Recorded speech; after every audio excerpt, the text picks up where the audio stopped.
यानंतर एक breaking news आहे। बीड विधानसभा मतदारसंघाच्या अनुषंगाने मनोज जरांगे पाटलांची आज घोंगडी बैठक आहे। छत्रपती संभाजी महाराज क्रीडांगणावर जरांगेंची ही जाहीर सभा होणार आहे।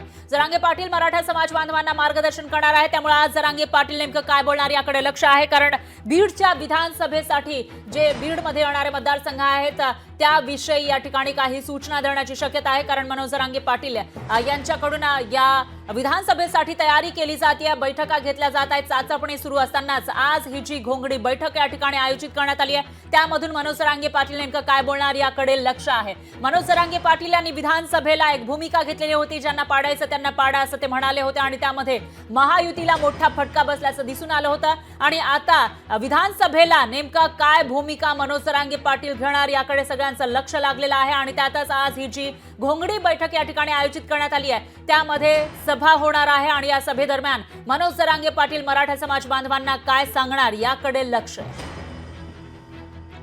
तर ज्या ठिकाणी ही सभा होतीये तिथे जय्यत तयारी सुरू असल्याचं दिसतंय। या सभेच्या ठिकाणावरून आढावा घेतलेला आहे आपले प्रतिनिधी विकास माने यांनी।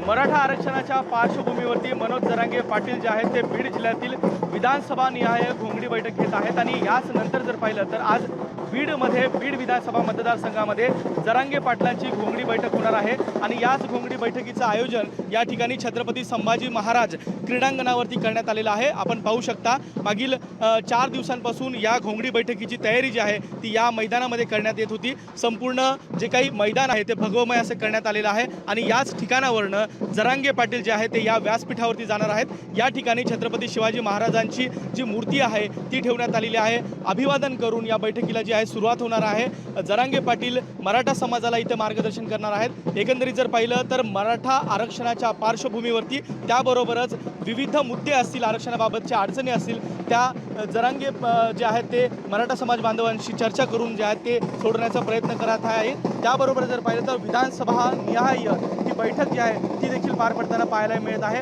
काल परळीमध्ये मुंडेंच्या परळीमध्ये जी बैठक होती ती पार पडली आणि आता आज जी आहे ती बीड विधानसभा मतदारसंघाच्या अनुषंगानं ही बैठक पार पडणार आहे। त्यामुळे या बैठकीला राजकीयदृष्ट्या देखील तेवढंच महत्त्व आहे। विकास माने, लोकशाही मराठी, बीड।